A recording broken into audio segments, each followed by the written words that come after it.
एक minute. Demon girl, तुम्हें देख के ऐसा लगता है कि तुम फायर प्रिंसेस से जल रही हो। श्योर, स्माइल के साथ और डीमन गर्ल का मजाक उड़ाते हुए कहता। फिर अगले ही पल डीमन गर्ल वो श्योर को गुस्से से देखने लगती है। अच्छा, तो तुम्हें देखना है कि मैं कितनी सुंदर हूँ। इतना कहने के बाद डीमन गर्ल वो अपने फोल्डर से कपड़े हटाने लगती है। जाहिर सी बात है कि डीमन गर्ल भी कपड़े खोलने के फिराक में थी। अरे मेरी माँ, पागल हो क्या? श्योर इतना कहते हुए उसे रोकता और उसे अपने बगल में बैठने के लिए कहता। दिमाग नहीं है तुम्हारे अंदर? ये सब क्या हरकत है तुम्हारी? देखो तुम बच्ची नहीं हो। श्योर डीमन गर्ल को समझाते हुए कहता। और हाँ, मैं बस ऐसे ही चिढ़ा रहा हूँ। ये तुम लोग क्या? श्योर इतना कहते हुए उन दोनों का चेहरा देखता। देखो इन सब का कोई फायदा नहीं है।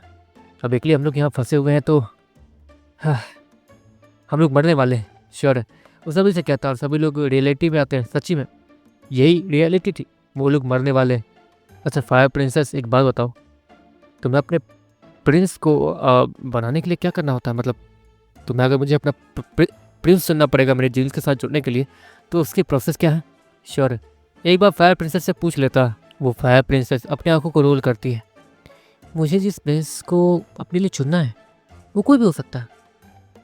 इंसान वो हो सकते हैं। बाकी बात रही, ज़्यादातर हम लोग फायर प्रिंस को ही चुनते हैं। ऐसा बहुत ज़्यादा कम होता है। वैसे तो बच्चे पैदा करने के लिए हमें किसी प्रिंस की ज़रूरत है नहीं, लेकिन प्रिंस और प्रिंसेस के मिलने से जो कि सेम एलिमेंट के हो, उनकी ताकत बहुत ज़्यादा बढ़ जाती है। ऐसा सिर्फ एक बार हुआ है पूरे इतिहास में। जहाँ तक मुझे याद है, मेरी मॉम ने मुझे कहानी, मतलब मेरी मॉम, उन्होंने मुझे कहानी सुनाई थी जिसमें एक वाटर प्रिंसेस और वाटर प्रिंस वो दोनों एक हुए थे। उनकी शादी की वजह से एक बच्चा भी बहुत ज़्यादा खतरनाक पैदा हुआ था जो कि ताकतवर था। फायर प्रिंसेस वो श्योर से कहती है। श्योर अब उसके बाद समझ रहा था, मतलब क्योंकि फायर तुम ही इतनी ज़्यादा रेयर हो, इतना ज़्यादा रेयर के साथ मारा, तो फायर प्रिंस उसका मिलना भी बहुत ज़्यादा रेयर होगा, है ना?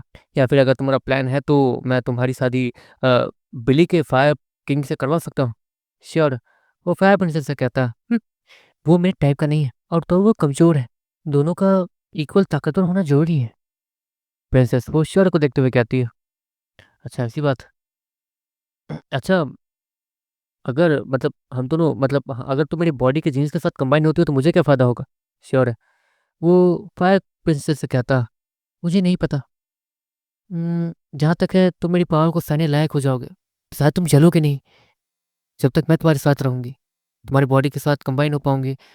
शायद क्योंकि तुम्हारा निरोखोर मुझे तुम्हारे पावर के हिसाब से ढालेगा, मेरी ताकत को तुम्हारे हिसाब से ढालेगा एक तरीके से। फायर क्वीन श्योर को समझाते हुए कहती है। "हम्म, अरे यार ये तो।" श्योर अपने सर को पकड़ के लेफ्ट देखता जहाँ पर डीमन गर्ल उसे देख रही थी। श्योर तुरंत अपने चेहरे को आगे मोड़ लेता। आपको उसके सर में वैसे भी कुछ नहीं आ रहा है, ऊपर से ये सब कुछ। वो सभी लोग करीब 4 घंटे तक ऐसे ही वेट करते रहते हैं। श्योर के पेट में गुड़गुड़ शुरू हो चुकी थी। अ, देखो मुझे भूख लगी है, किसी के पास कुछ है क्या? श्योर है वो सभी से कहता, लेकिन किसी के पास भी कुछ था नहीं। श्योर का पेट तो अब दुखने लगा था। उम, देखो जहाँ तक है ब्रिजेंट तुम्हें कितना टाइम लगेगा अगर तुम नीचे गए तो? मैं सोच रहा हूँ कि फायर प्रिंसेस को अपने पीठ पे लटका लो, अब इससे आगे हम लोग कुछ कर भी नहीं सकते। श्योर है वो ब्रिजेंट को देखते हुए कहता। एक दिन लग सकता। ब्रिजेंट नॉर्मली कहता। आपको अब ऐसी चीज़ को अच्छे से रिसर्च करने के लिए तो ब्रिजेंट को एक दिन चाहिए होगा। हाँ, अगर ब्रिजेंट के बदले कोई और होता तो करीब 1 हफ्ता तो ले ही लेता। मतलब तुम्हें एक दिन वहाँ उस लाल चांद के पास रहना है, मुझे तुम्हें पकड़ के रखना होगा, उड़ा के रखना होगा, है ना? श्योर है वो ब्रिजेंट से कहता। "हम्म, मैं इतने देर तक तुम्हारे पीठ पे नहीं लटके रहने वाली।" वो फायर प्रिंसेस वो श्योर से कहती है। तब तो एक ही चारा बचता है। देखो मुझे सच में मरना नहीं है, मुझे मेरी दीदी के पास जाना है, बहुत कुछ करना है लाइफ में। तो फायर प्रिंसेस मैं अपनी आंखें बंद करता हूँ, तुम्हें जो करना है करो। श्योर इतना कहने के बाद अपनी आंखें बंद कर लेता और अपना मुंह बनाने लगता। मैं तुम्हें अपना प्रिंस नहीं चुनने वाली हूँ। फायर प्रिंसेस गुस्से में कहती है। और तुम्हारे पास कोई रास्ता भी नहीं है पागल। श्योर वो फायर प्रिंसेस से कहता। अगर तुमने अपना प्रिंस चुन लिया तो मेरा अस्तित्व तुम्हारा हो जाएगा। प्रिंसेस वो श्योर से कहती है। मैं तुम्हारे अस्तित्व के साथ कोई खिलवाड़ नहीं करने वाला हूँ। देखो हम लोग मजबूरी में फंसे हुए हैं और कुछ नहीं। श्योर वो प्रिंसेस से कहता। पर मुझे कोई ताकतवर चाहिए, तुम तो बकवास हो, बेकार। वो प्रिंसेस श्योर से कहती है।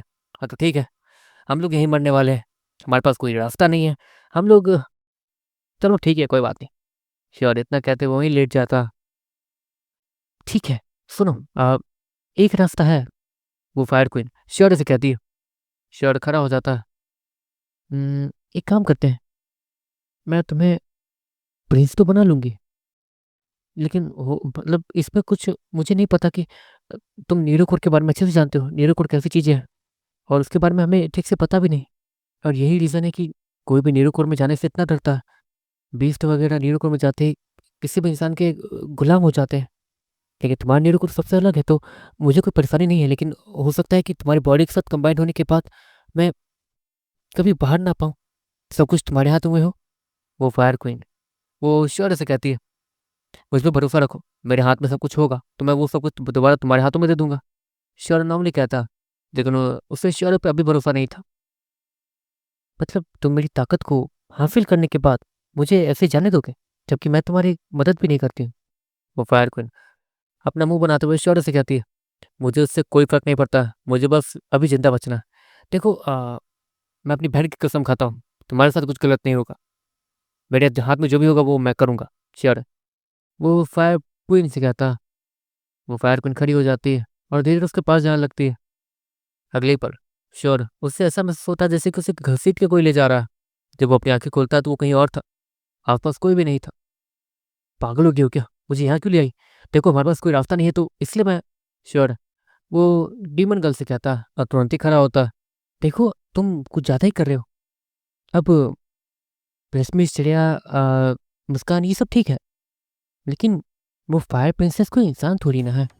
वो डीमन गर्ल श्योर से कहती है, तुम कहना क्या चाहती हो? देखो मैं बस उसकी ताकत का इस्तेमाल करना चाहता हूँ और कुछ नहीं। मुझे उसमें कोई इंटरेस्ट नहीं है, ठीक है? श्योर है वो डीमन गर्ल से कहता है, मैं तो यही चाहती हूँ कि तुम्हारा इंटरेस्ट उसमें ना रहे, क्योंकि आपको वो इंसान थोड़ी ना। वो डीमन गर्ल फिर से श्योर से कहती है, तुम मुझसे कहना क्या चाहती हो, जल्दी बोलोगी? श्योर डीमन गर्ल से कहता, अब देखो मैं ये चाहती हूँ कि अब नीरो को वाली लाइन में अगर तुम किसी को किस कर रहे हो तो तुम किसी ऐसे को किस करो ना जो कि तुम्हारा फेवरेट हो। तुम्हारा फेवरेट कौन है बताओ? वो वो डीमन गर्ल श्योर से कहती है, मेरा मेरा फेवरेट। अब वो तो श्योर इतना कहते हुए डीमन गर्ल की तरफ देखता जहाँ पर वो अपने तरफ इशारा कर रही थी। अरे नहीं तुम नहीं, मेरा फेवरेट तो नहीं, अगर मैं मेरा फेवरेट बता दूंगा तो सारे बीस्ट जगाने लगेंगे, ये गलत है ना? श्योर नॉर्मली डीमन गर्ल से कहता और डीमन गर्ल का मुंह उतर जाता। अगले पल श्योर को कुछ महसूस होता।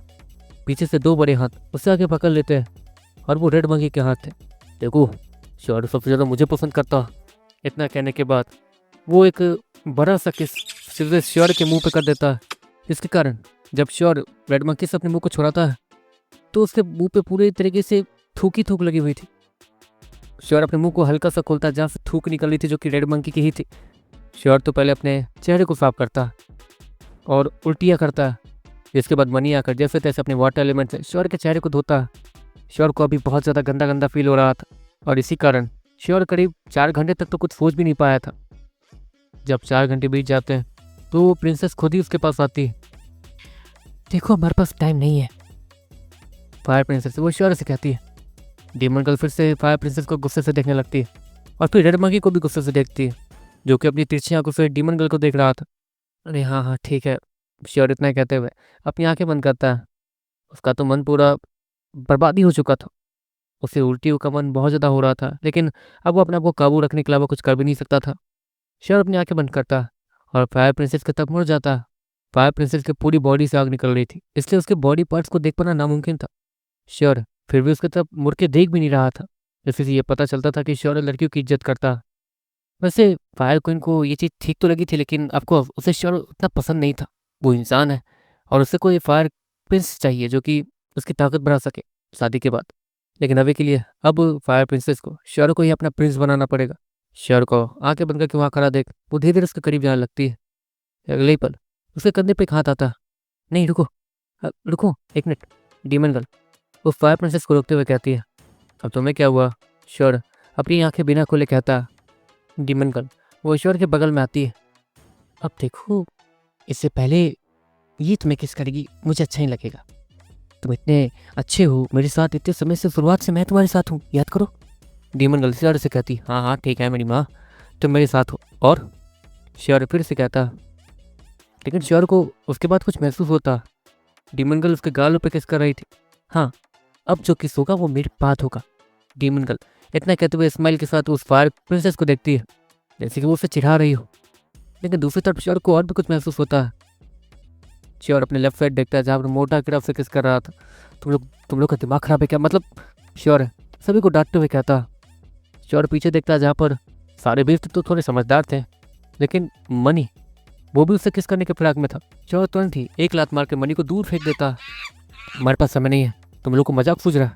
देखो जल्द जो भी है जल्दी करो। श्योर इतना कहने के बाद अपने आंखों के ऊपर हाथ ही रख लेता। देखते देखते फायर क्वीन वो श्योर के करीब आती है और अपने चेहरे को श्योर के चेहरे के पास ले आती है। श्योर को तो बहुत ज़्यादा गर्मी लगने लगी थी। वहाँ पर इतनी ज़्यादा आग थी जो कि फायर प्रिंसेस के बॉडी से निकल रही थी। वो बहुत ज़्यादा डरावनी थी, लेकिन फायर प्रिंसेस का चेहरा वो नॉर्मल हो जाता है। वहाँ से आग हट जाती है। देखते देखते फायर प्रिंसेस अपने होठों को श्योर के होठों के करीब लाती है और उसे किस करना शुरू करती है। डीमन गर्ल तो अपनी मुट्ठी को भींच रही थी। करीब 1 मिनट तक किस करने के बाद देखते देखते वहाँ पर फायर प्रिंसेस वो पूरी तरीके से आग में बदल जाती है और देखते देखते वो श्योर के मुख से होते हुए सीधे उसकी पूरी बॉडी में जाने लगती है। सभी लोग ये देख के हैरान थे कि ऐसे कोई फायर प्रिंसेस या फिर कोई भी श्योर के जीन के साथ कंबाइन हो सकता। देखते देखते फायर प्रिंसेस पूरी तरीके से गायब हो जाती है और श्योर के बॉडी में एंटर कर जाती है। श्योर जब अपनी आंखें खोलता तो उसकी आंखों में एक आग दिख रही थी जो कि देखने में डरावनी लग रही थी। श्योर एक लंबी सांस लेता और जब वो अपनी सांस से बाहर छोड़ता है तो उसके मुंह से आग ही निकलती है। अरे बाप रे बाप, मुझे तो गर्मी लग रही है, लेकिन उस गर्मी से मुझे कोई फ़र्क पड़ नहीं रहा। मतलब मैं फायर एलिमेंट का बॉस बन गया। श्योर स्माइल के साथ कहता और अपने हाथों को आया करता जहाँ से एक लंबी फायर वहाँ पे एक लंबी फायर बॉल अपीयर होती है और वो तेज़ी से आगे जाकर एक तबाही मचाती है। अरे वाह क्या बात है। देखो फायर प्रिंसेस यहाँ से जा चुकी है। जब तक वो यहाँ नहीं है तब तक तुम लोग को नीरो कोर में ही जाना होगा। श्योर सभी बीस्ट से कहता है। सभी बीस्ट श्योर के नीरो कोर में जाने के लिए तैयार हो जाते हैं। श्योर पीछे डीमन गर्ल को देखता है जो कि अपना मुंह बना कर उसे देख रही थी।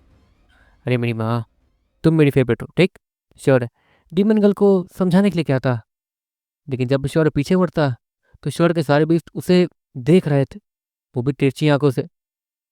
श्योर अब किन किन को क्या समझाएं। श्योर सभी को जबरदस्ती चुपचाप नीरो कोर में ठूस देता ब्रिजेन को छोड़कर। और रही बात ब्लैक स्नेक की तो उसे भी ठंड से कोई असर पड़ नहीं रहा था। देखो ब्लैक स्नेक, असल बात यह है कि हमें नहीं पता कि हम नीचे जाएंगे तो क्या होगा, इसलिए तुम्हें मुझे और ब्रिजेन को अच्छे से बांध कर रखना होगा और तुम ऊपर रहोगे ताकि अगर कोई परेशानी हुई तो तुम मुझे और ब्रिजेन को एक साथ ऊपर खींच सको। श्योर ब्लैक स्नेक को प्लान समझाते हुए कहता। देखते देखते श्योर और ब्रिजेन वो धीरे धीरे बढ़ते हुए उसी दरार के पास जाते हैं। उस दरार के नीचे एक लाल चांद दिख रहा था। तैयार हो? श्योर ब्रिजेन और ब्लैक स्नेक से कहता। देखते देखते ब्लैक स्नेक अपनी पूंछ से श्योर और ब्रिजेन को एक साथ बांध देता। श्योर आहिस्ते आहिस्ते ब्रिजेन के साथ उसे पकड़ के उड़ते हुए नीचे जाता और सेफ्टी के लिए ब्लैक स्नेक ने भी उसे पकड़ रखा था ऊपर से, तो कोई परेशानी थी नहीं। देखते देखते वो लोग उस चांद तक पहुंच जाते हैं। वो चांद ज़्यादा नीचे नहीं था, बस थोड़ा ही नीचे था। ब्रिजेन उस चांद पे हाथ डालने की कोशिश करता। हम लोग इसके ऊपर खड़े हो सकते हैं। ब्रिजेन इतना कहने के बाद वो श्योर से अपने हाथों को थोड़ा सा छुड़ाता। घबरा मत, कोई परेशानी होगी तो नीरो कोर में वापस बुला लूँगा। श्योर ब्रिजेन से कहता और उसी जगह पर आता ताकि ब्रिजेन अकेला फील ना करे। ब्रिजेन वहाँ उतरने के बाद हल्का सा झुकता और उस लाल चांद को छूता। वो लाल चांद ज़्यादा बड़ा नहीं, करीब एक बस की साइज जितना था। इतना बड़ा तो था ही वो, लेकिन उसका पूरा डिज़ाइन चांद के जैसा ही था। ये एक तरीके का मशीन लग रहा, अंदर से तो पूरा मशीन ही है। ब्रिजेन उस चांद को छू कर ही बता देता। तो क्या लगता है इससे क्या हमें कोई फ़ायदा होगा? श्योर वो ब्रिजेन से कहता। अब देखो मैं कोशिश करता हूँ। ब्रिजेन इतना कहता और वहाँ बैठ जाता। देखते देखते ब्रिजेन अपने हाथ को आया करता है और वहाँ पे एक छोटा सा फायर मिंग आ जाता है। फायर मिंग वो ब्रिजेन के हाथों से कूदता। वो एक छोटा सा बीस्ट था जिसे एक तरीके से श्योर ने ही जन्म दिलवाया था ब्रिजेन और एक प्राचीन बीस्ट के ब्लड से। देखते देखते वो छोटा सा फायर मिंग वो उस चांद के चारों तरफ गोल गोल घूमने लगता है। देखते देखते वो फायर मिंग को कहीं से भी कोई जगह मिल नहीं रही थी अंदर जाने की। ब्रिजेन ये सब देखने के बाद उस मिंग को वापस बुलाता और श्योर को देखता। श्योर तुरंत ही मोटे गिरे को वहाँ भेजता ऑफकोर्स इस चीज़ में होल्ड करना हो सकता है कि खतरे से खाली ना हो। देखते देखते मोटा कीड़ा वो ब्रिजन के पास जाता और ब्रिजन उसे कुछ इशारे करता। मोटा कीड़ा उस जगह पे खड़ा होने के बाद वहाँ के स्पेस एलिमेंट को हिलाने की कोशिश करता। वो चीज़ जैसी मूव करती है वहाँ पर एक हल्की सी हलचल दिखती है और वो छोटा सा मिंग तेजी से उसके अंदर घुस जाता। शौर्य भी अपनी आंखें बंद करता और ठंडा एलिमेंट का इस्तेमाल करके वो भी एक छोटा सा मोटा कीड़ा बनाता जो कि ठंडा एलिमेंट का बना हुआ था। शौर्य अपनी आंखें बंद कर लेता और जब वो अपनी आंखें खोलता तो वो छोटे से ठंडा एलिमेंट वाले मोटे कीड़े में बदला हुआ था। वो भी अपने उस बॉडी का इस्तेमाल करके ठंडा बॉडी का इस्तेमाल करके उस छोटे से चांद के अंदर चला जाता। शौर्य और वो मिंग तेजी से अंदर जा रहे थे। शौर्य, तुम्हारे पास ठंडा एलिमेंट, इसलिए अंदर थंडर को ज़्यादा अनलीश मत करना वरना हो सकता है परेशानी हो जाए। अंदर बिजली नहीं, ये किसी टाइप की बिजली पर नहीं चल रहा, ये है तो मशीन लेकिन अजीब। ब्रिसेन अपनी आंख बंद करके मिंग की नज़रों से देख रहा था क्योंकि वो उसी के ब्लड से बना हुआ था और एक तरीके से वो उसे काबू भी कर सकता था। कुछ देर तक अंदर जाने के बाद शौर्य को वहाँ पर कुछ चमकता हुआ दिखता, गोल्डन रोशनी, लेकिन मैं इससे सेंस नहीं कर सकता हूँ क्योंकि वहाँ पर मेरी एक्चुअल बॉडी नहीं है। शौर्य, वो ब्रिजन से क्या था, ब्रिजन का भी वही हाल था। ये तो तुम ठीक कह रहे हो। ये चीज़ जो भी है देख के तो ऐसा लग रहा है कि ये किसी के बॉडी को टेलीपोर्ट करने के काम आती है। और इसे स्मॉल करने के लिए स्पेस एलिमेंट चाहिए होगा। ब्रिजन वो शौर्य से कहता, मतलब मोटे कीड़े की मदद चाहिए। शौर्य ब्रिजन से कहता, इसे चलाने के लिए किस चीज़ की मदद चाहिए बस वो बता रहा हूँ, मैं इसे हैक करने की कोशिश कर सकता हूँ। ब्रिजन इतना कहता और देखते देखते वो एक अजीब से डिवाइस के पास जाता जो कि देखने में बहुत ज़्यादा कॉम्प्लिकेटेड लग रहा था। वो छोटा फायरमिंग वो अपनी आँख को थोड़ा सा आगे फैलाता और वो फायर उस डिवाइस के चारों तरफ फैलती है, उसके अंदर अंदर तक जाती है और वो जहाँ नहीं जा पाई थी उस हिसाब से ब्रिजेन ने अपने दिमाग के अंदर स्ट्रक्चर्स बना लिए थे कि वो क्या है, कैसा दिखता होगा, क्या काम करता होगा, किस बटन से क्या होता होगा, ये सब कुछ इस वक्त ब्रिजेन पता कर रहा था। ब्रिजेन को जब सब कुछ पता चल जाता तो वो भी हैरान दिखने लगता। यहाँ पर कोऑर्डिनेट्स, इस जगह के कोऑर्डिनेट्स के बारे में मुझे पता तो नहीं है, इसलिए मैं कोऑर्डिनेट्स का रेडियस इतना कर दूंगा कि पूरा एक धरती ग्रह इसमें समा जाए। ब्रिजन इतना कहता और वहाँ पे एक लंबे चौड़े कोऑर्डिनेट्स को डाल देता। तुम कहना क्या चाहते हो? श्योर, ब्रिजन कहता, हम लोग यहाँ से टेलीपोर्ट करेंगे, लेकिन टेलीपोर्ट करने के लिए हमें कहाँ से लेके कहाँ की चीज़ों को टेलीपोर्ट करवाना, वहाँ से लेके यहाँ तक का रेडियस हमें डालना होगा। लेकिन इस जगह के कोऑर्डिनेट्स के बारे में मुझे तो क्या किसी को भी नहीं पता, इसलिए मैं यहाँ पे कोऑर्डिनेट्स का रेडियस इतना डाल रहा हूँ जिसने में पूरा धरती ग्रह ही टेलीपोर्ट हो जाए। ब्रिजन इस्माइल के साथ कहता, ऑफकोर्स यहाँ पे सिर्फ श्योर और उसके दोस्ती तो है, यहाँ पर उसके अलावा कुछ और था नहीं। श्योर ब्रिजन के हाँ में हाँ मिलाता। ब्रिजन इस वक्त उसी डिवाइस को हैक करने में लगा हुआ था, एक तरीके से हैक नहीं, वो उसे चलाना ही सीख रहा था और उसे चलाना सीख भी चुका था। लेकिन अचानक से ब्रिजन को कुछ पता चलता। श्योर, एक परेशानी है।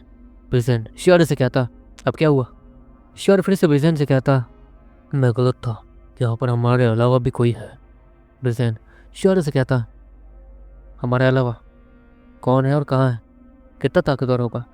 श्योर नॉर्मली कहता, आपको ये सारी चीज़ें जाननी जरूरी थी। वो जो भी है यहाँ बर्फ़ के नीचे दबा हुआ है और जिंदा, अगर हम टेलीपोर्ट होते हैं तो साथ में शायद वो भी टेलीपोर्ट हो जाए, लेकिन क्योंकि वो बर्फ़ के नीचे दबा हुआ है तो हम उससे हो सकता है कि वो टेलीपोर्ट ना हो, क्योंकि ज़मीन की सतह के ऊपर वाली चीज़ें ही टेलीपोर्ट होंगी, लेकिन वो जिंदा है। और जहाँ तक है जैसे तुम्हें यहाँ मरने के लिए छोड़ा गया वैसे उसे भी यहाँ मरने के लिए छोड़ा गया हो, लेकिन वो जिंदा है तो हमारा फ़र्ज बनता है कि उसे बचाएं। तो ब्रिजन श्योर को समझाते हुए कहता, अगर वो चीज़ खतरनाक हुई तो पक्का मारे जाएंगे हम लोग। श्योर ब्रिजन से कहता, ठीक है तुम्हारी मर्जी, तुम्हें इंसानियत दिखानी है तो दिखाओ वरना मेरा काम तो बताना था। ब्रिजन श्योर से कहता, तुम्हारे कहते ही मैं ये बटन दबा दूंगा और हम टेलीपोर्ट हो जाएंगे, क्यों? ब्रिजन श्योर का चेहरा देखते हुए कहता, नहीं रुक जाओ, क्या पता, देखो मैं तो कहता हूँ बटन दबा दो, मुझे कोई फर्क नहीं पड़ता। श्योर स्माइल के साथ कहता, अच्छा श्योर ज़्यादा सोचो, ये भी हो सकता है कि वो किसी की बहन हो, जैसे तुम अपनी बहन से बहुत प्यार करते हो वैसे ही उस बहन का भाई बेचारा अपनी बहन के लिए कितना ज़्यादा रोया होगा जब उसकी बहन गायब हुई होगी, सोचो। ब्रिजन वो जानबूझ के श्योर को उकसा रहा था ताकि श्योर मान जाए और उसे एक और प्राचीन चीज़ एक्सप्लोर करने का मौका मिल जाए। हाँ, तुम्हारे चाल चलन मैं अच्छे से जानता हूँ। मेरे सामने नाटक करना बंद करो। ये बोलो ना कि तुम्हें। ठीक है, पहले उस चीज़ को देखने चलते हैं। वो कहाँ है, क्यों है, सब पता करो। श्योर। ब्रिजेन से क्या था? ब्रिजेन सारी चीज़ें चेक करने लगता।